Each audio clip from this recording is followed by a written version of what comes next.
So we discussed what are linearly independent and linearly dependent set. So first we started with a linear combination. What do we mean by linear combination of vectors?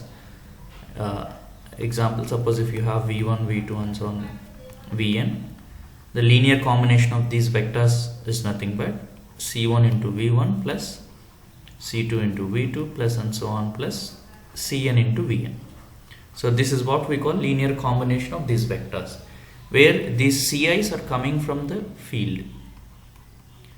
Suppose if you are discussing about a vector space over some field f, that field may be rationals or reals or complex. So where those ci's are coming from a field.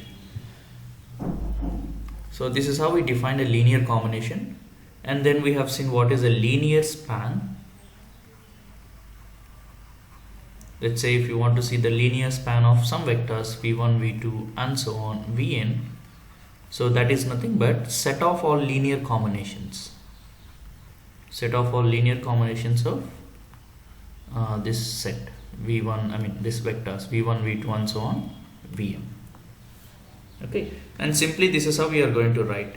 If you assume this set to be some set A, linear span of A,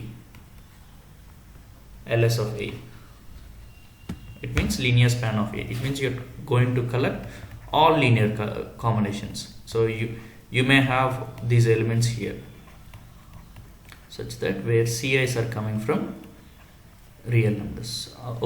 Let me do not say real numbers, just a field.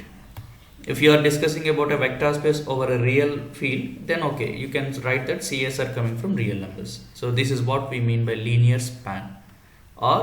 And we can observe that this set, linear span of some vectors, that creates a vector space. It means you pick up two elements from this linear span. Let us say u is an element of linear span of A, and similarly v is an element of linear span of A.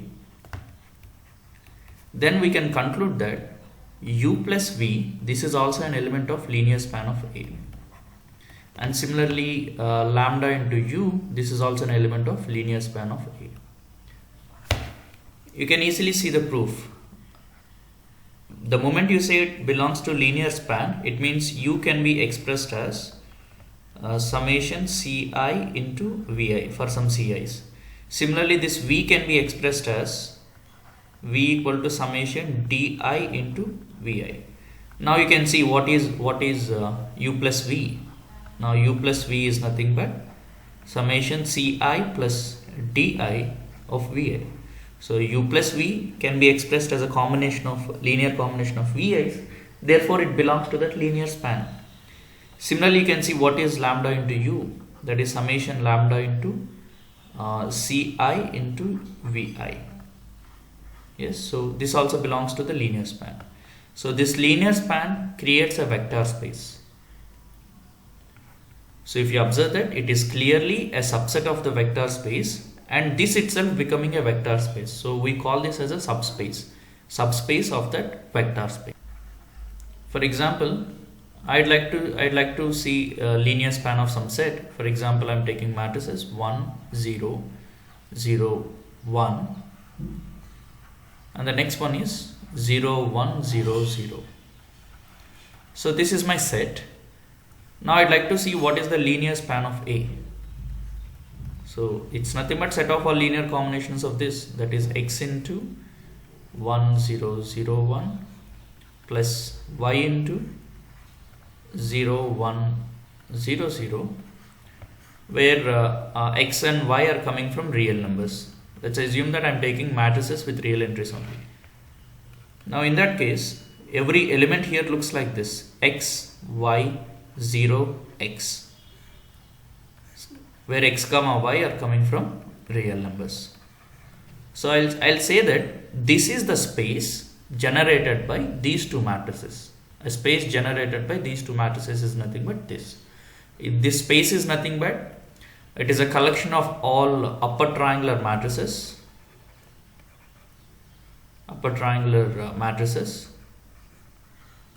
and where the diagonal entries are equal. Okay, so the space generated by A is nothing but set of all 2 by 2 upper triangular matrices where the diagonal entries are equal. So this is the space generated by these two matrices. And then we discussed what is linearly dependent set. First, let me define what is linearly independent set.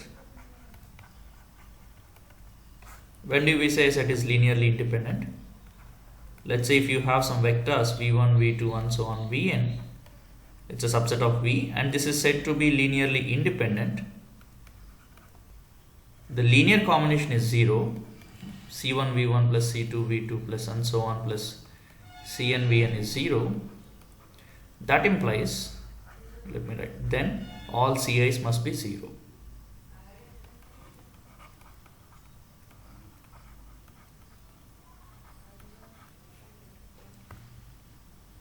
So this is the definition of linearly independent set. It means we are saying that there is no guy in this set which depends on others. It means which can be expressed as combination of others.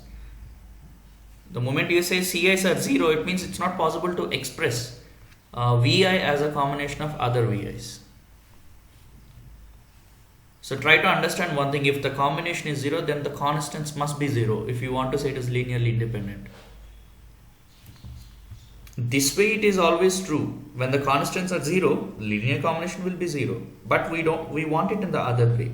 If the combination is 0, we want the constants to be 0. Then we define what is a linearly independent set. So you say that set is said to be linearly dependent if there exists some scalars, ci's, from the field such that the linear combination, let me write it in simple form, summation ci into vi is 0, but not all ci's are 0.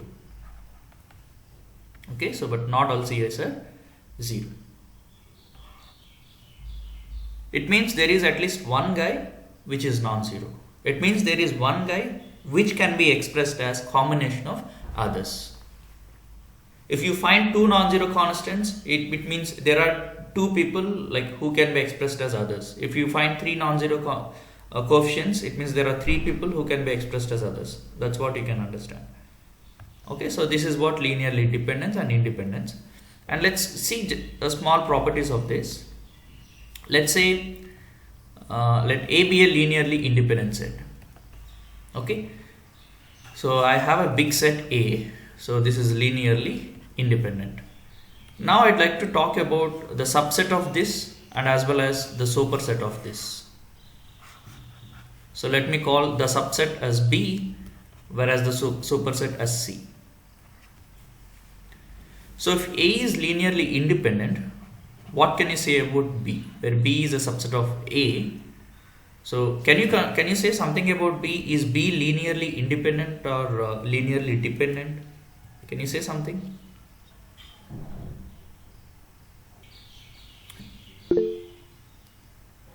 So B is linearly independent because initially you know that A is linearly independent. It means in that set there is no guy who depends on others. So still if you eliminate some elements, that is true. B is still linearly independent. Okay. So every subset of a linearly independent set is linearly independent. You can write this.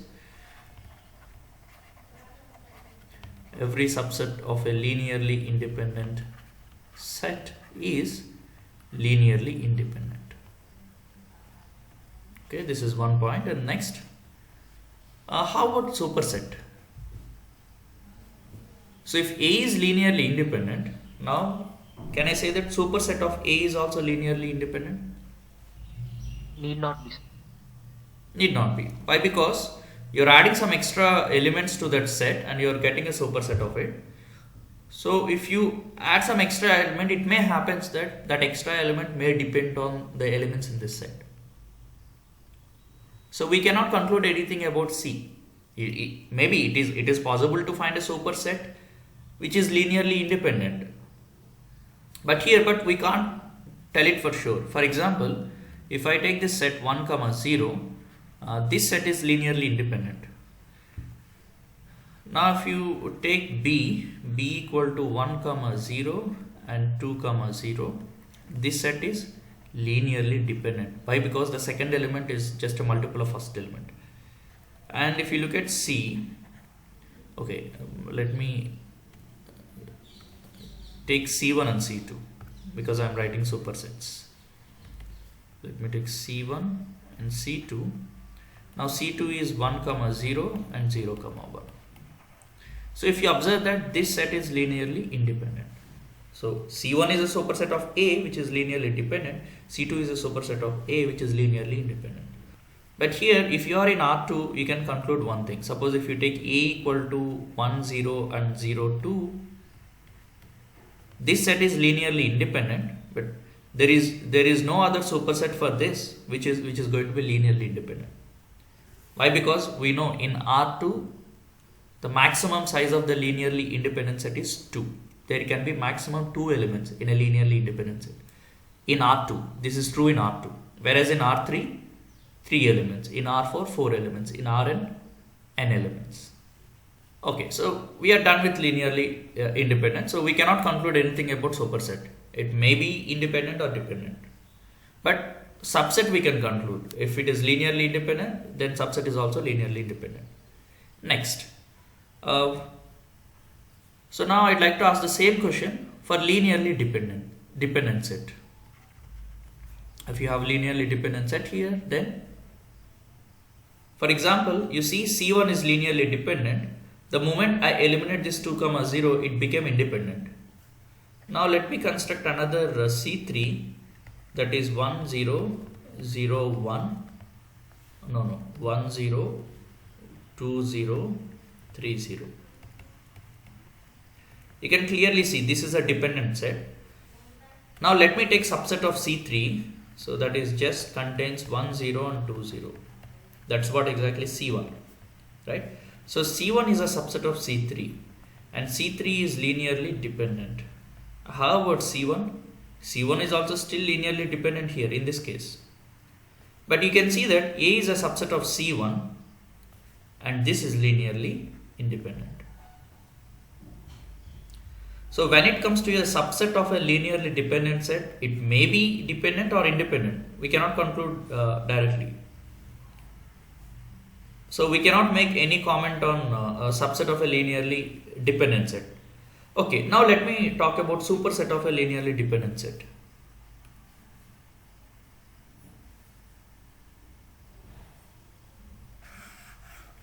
It means a set is linearly dependent.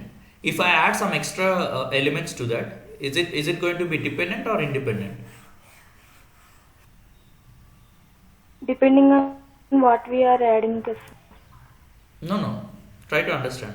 We have a dependent set. It is clearly dependent, sir. Yeah. See, initially you came to know it is dependent. Even though if you add some extra elements, still the previous elements are dependent. For example, 1 0 and 2 0. I am taking this set. Okay. So you can clearly see that this is V1 and V2. V2 is a constant multiple of V1. So whatever element you take it here. Okay, so whatever element you take it here, see this is not going to be changed because V2 is a constant multiple of V1. So there is I can see one guy who depends on others. Okay, so we can conclude that every superset of a linearly dependent set is linearly dependent. Every superset of a linearly dependent set is linearly dependent. Okay, it is simple. If you understand that definition, it's nothing. Okay, I have a question. So 3. Let's say if V1 comma V2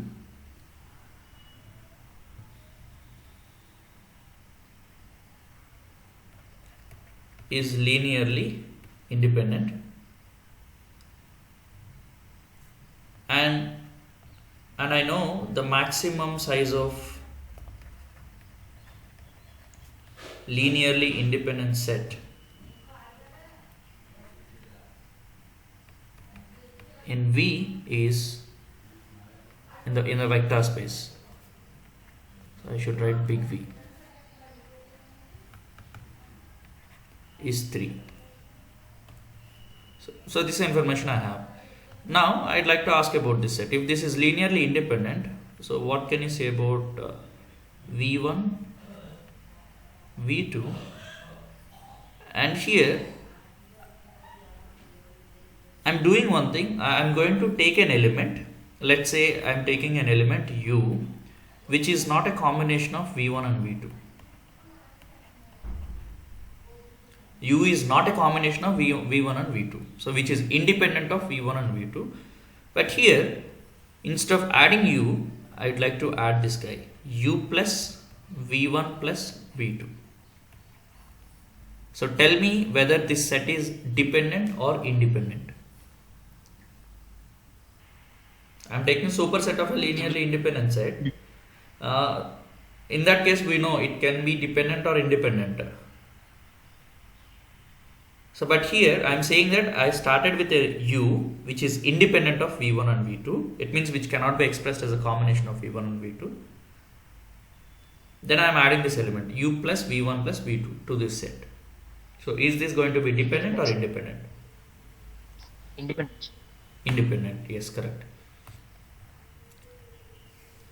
See, try to observe one thing. The third element, it is not totally combination of first two elements. There is one more guy here. Or you can do one thing. You can simply go for proof. If you want to say it is independent, you just take the combination C1 V1 plus C2 V2 plus C3 times this one, U plus V1 plus V2. You equate it to 0. If you show that all constants are 0, then it is going to be independent. If you find at least one non-zero constant, then it is going to be dependent. So let me see. So C1 here plus C3 into V1. Why? Because V1 is here and here, plus C2 plus C3 into V2 plus C3 into U equal to 0. 1 0 0. So here you try to observe one thing. We are saying that U is independent of V1 and V2. So when you look at this set V1 V2 U, definitely this is linearly independent. Why? Because I am clearly stating here U is not depending on V1 and V2. Okay, so this is definitely linearly independent set. So if it is linearly independent, the constant must be 0. C1 plus C3 equal to 0. C2 plus C3 must be 0. And the last one tells me that C3 is 0. Once the C3 is 0, implies C2 is 0. This implies C1 is 0. Therefore, the only solution is C1 equal to C2 equal to C3 equal to 0. Therefore, this set is linearly independent. Okay, to see this, let me give you an example. Let's say I'm starting with 1 0 0 and next 0 1 0, and the next element I'm going to give let's say 5 1 1. So is this going to be dependent or independent? I know this set is Independent. yeah, independent. 0 1 0, so this set is linearly independent. Okay, but you can actually do one thing. You can go with the determinant technique. Fine. So here you can see the third element. The third element you can see like this: U equal to 0 0 1. Okay, I mean 0 0 1. Fine.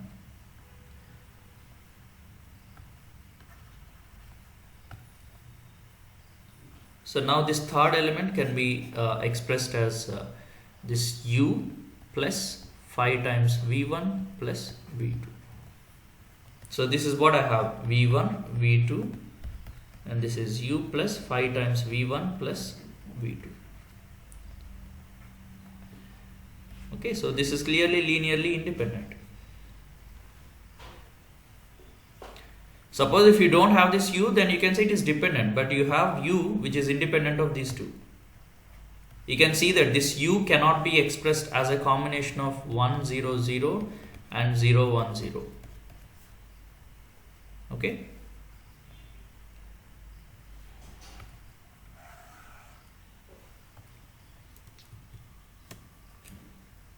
What is this 1 0 0? What is this, Narayana?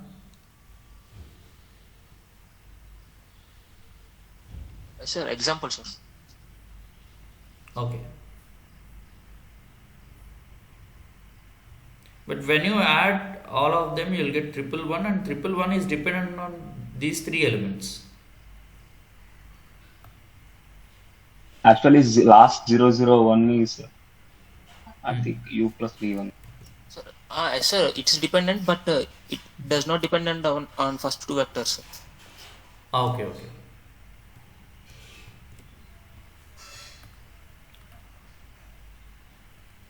Fine.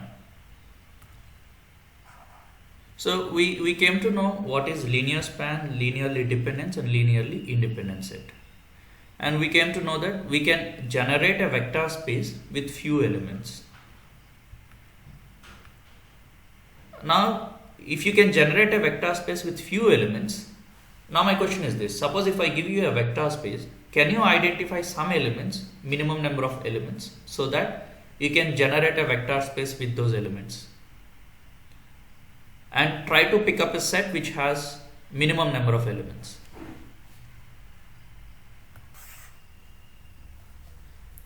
Now this is my question. So if you have a vector space, is it possible to identify some set like this v1, v2 and so on vn, so that where the linear span of this set, let me call this set is B, so the linear span of this set equal to the vector space V, and B is the minimum possible set.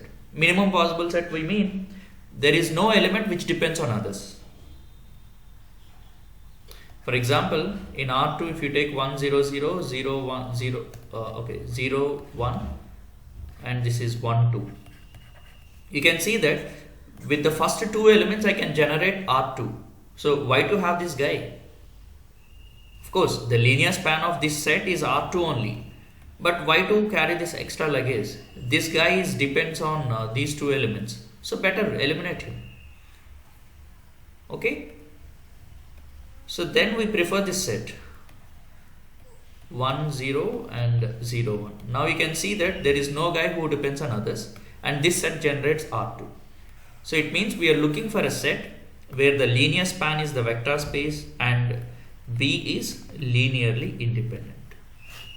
So if you find any set like this, we are going to call that set as a basis of the vector space. And this is the definition for basis of a vector space. So let v1, v2 and so on vn, let's assume that it is a subset of a vector space. You should take elements from that vector space only, not the outside elements. So these are subset of, this is a subset of V. Let me call B equal to, B is said to be basis of V,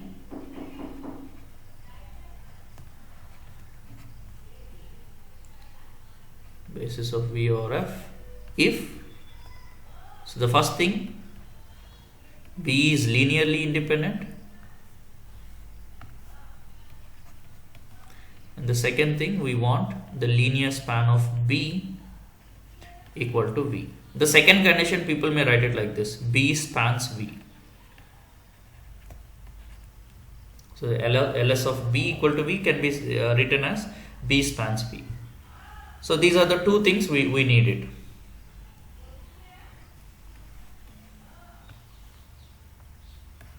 So once if you have basis, it says that I can generate any element from the vector space with the elements of the basis set. And also one more thing, we are able to express any element as a combination of these, and that combination is unique. For example,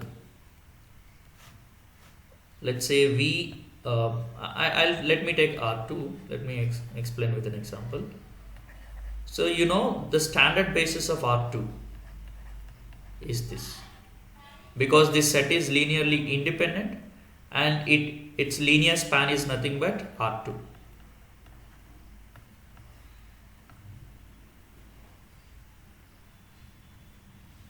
Okay, so once if what is it I'd like to say? So if I pick up any element of R2, let me take 2 comma let's say 9. So if I take this,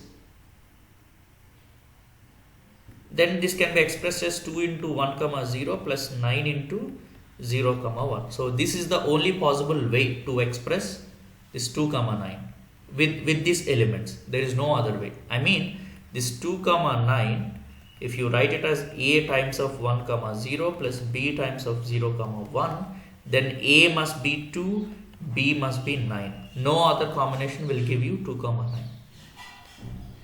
It means every element can be uniquely expressed as a combination of basis elements or elements in the basis set. So let me write a note. So the note is, you can take it as a theorem, but let me make it as a note. Every element in a vector space can be uniquely expressed as a linear combination of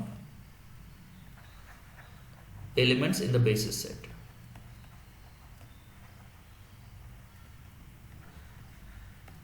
So the linear combination is unique with respect to the basis set.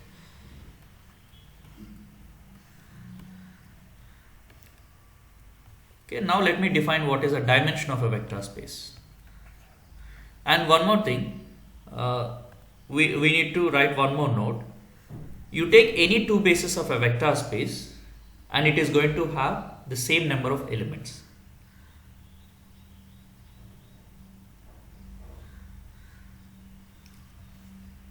So let me write that as a note.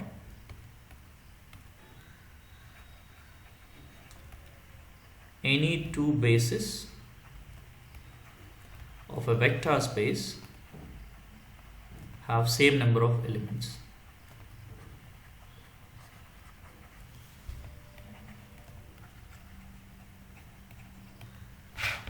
Take it as a theorem.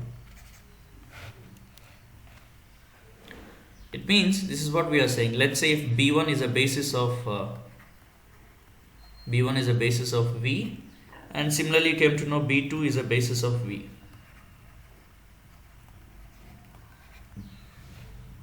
Now we wish to prove that the number of elements in B1 is same as the number of elements in B2. So let's start our proof. Let's do one thing. Let's go by a contradiction. Let's assume that it is not true. Suppose it is not true. That is, this is what I'm taking. Suppose that it is not true.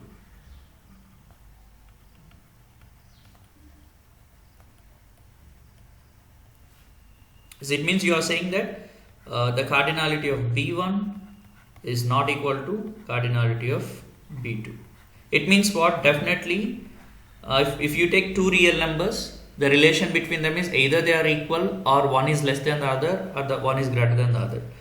So then in that case, let me assume the cardinality of B1 is less than the cardinality of B2. So we want to say that if B1 is a basis, then B2 cannot be a basis with this assumption.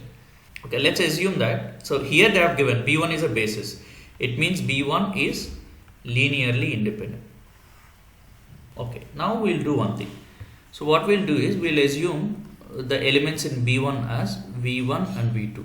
Let me do one thing. Let me take it for just some finite number of elements instead of taking n. Okay, B1 contains 2 elements, whereas B2 contains 3 elements. That is U1, U2, U3. So let me do one thing. Let me try to express this U1. Since it is an element of V, so U1 can be expressed as a combination of elements in basis set. So U1 can be expressed as C1 V1 plus C2 V2. Next, u2 is an element of V. This implies u2 can be expressed as combination of these two. Let me assume d1 v1 plus d2 v2. Now u3, so let me use f1 v1 plus f2 v2.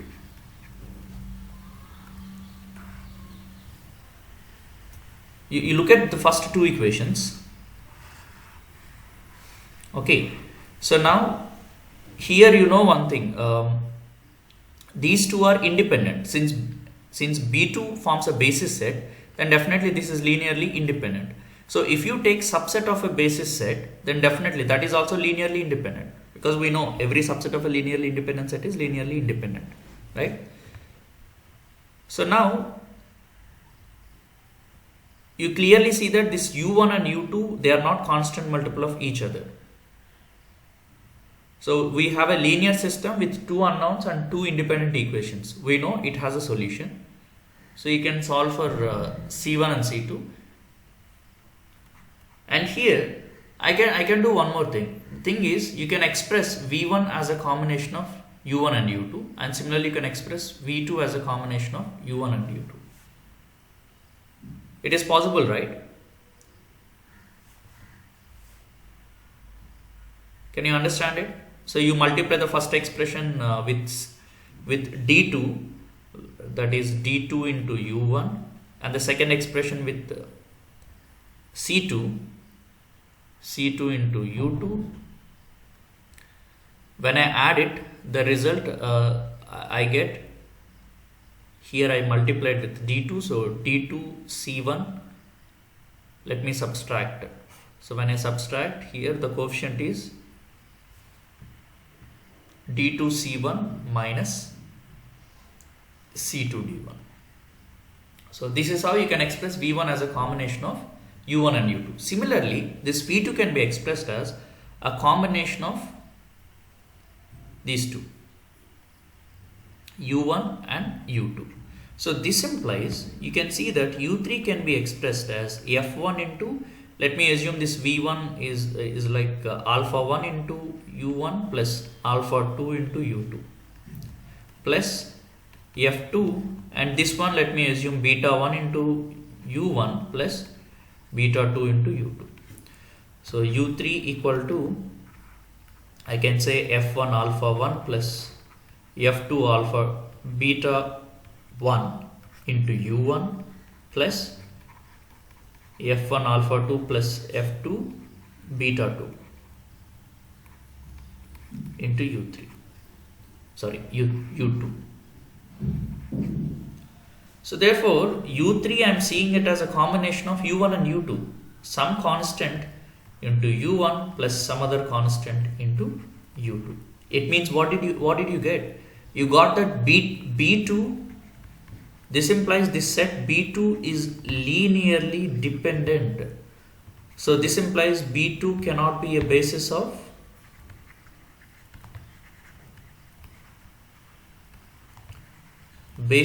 what? Vector space. But here we started with a B2 which is a basis of vector space. So we got a contradiction. Here you are saying basis, but here at the end you got this conclusion. B2 cannot be a basis. So why this conclusion came? Because of the wrong assumption. We assumed it beta B1, the cardinality of B1 is not equal to cardinality of B2. Okay, so therefore you can see that any two bases of a vector space will have same number of elements.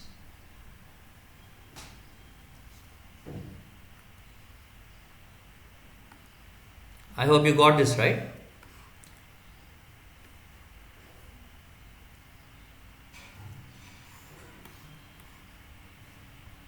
Similarly, you can prove it for a set with n elements.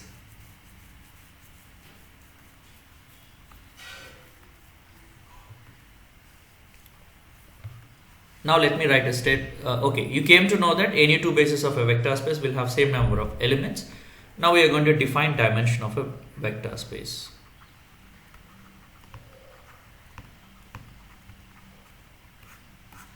So let V or F be a vector space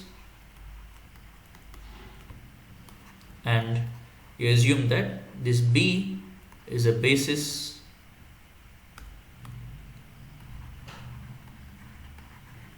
of a vector space, or simply basis of V over F. Okay, so then the dimension is defined this way. Then the dimension of the vector space is nothing but the cardinality of B. In other words,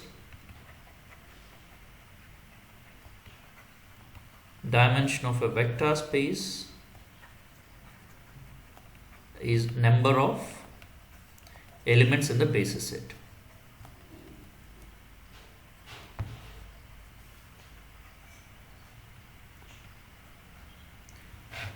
We know that any two bases of a vector space will have same number of elements, so that number is unique. Okay, so now that I'm going to take it as a basis, dimension of the vector space. Say for example, if you take R2, and what is its basis set?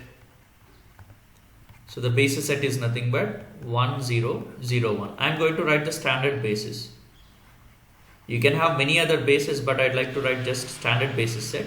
So how many elements are there? There are 2 elements in the basis set. Therefore, the dimension of R2 is nothing but 2. Right. So the next thing, let me take P2. It means set of all polynomials of degree less than or equal to 2. So here, if you look at the basis set, standard basis set, 1x x square. Because it is a polynomial of degree less than or equal to 2, no? Every element here looks like this. A plus bx plus cx square. Right? So now every element can be expressed as a combination of 1x and x square. And you can observe that this set is linearly independent. You can prove it. Right? So it spans and it is linearly independent. Therefore, it is a basis set. Therefore, dimension of P2 is 3. So if you take Pn, set of all polynomials of degree less than or equal to n. Pn. Let me write what it means. Set of all polynomials of degree less than or equal to n. This is very, very important, sir. If you write equal to n, then it cannot be a vector space. If you add 2 polynomials of degree n, the result may not be a polynomial of degree n. The degree may be decreased. For example, 1 minus x plus x square, 1 plus 2x minus x square. So these 2 are polynomials of degree 2. But the moment you add these 2, what is the result? 1 plus x. It is a polynomial of degree 1. Okay, so the degree is decreased, but sometimes it may remain same. But here I gave you an example where the sum of 2 second degree polynomials may not be a second degree. But I can say one thing, when you add it, its degree may remain same or may decrease. Okay, so that's why we are going to take set of all polynomials of degree less than or equal to n. Right. So if you look at its basis set, the basis set is this: 1x, x square, x cube, and so on, x power n. So how many elements are here? You can count it like this: x power 0, x power 1, x power 2, up to x power n. So total there are n plus 1 elements. So therefore, the dimension of Pn is nothing but n plus 1.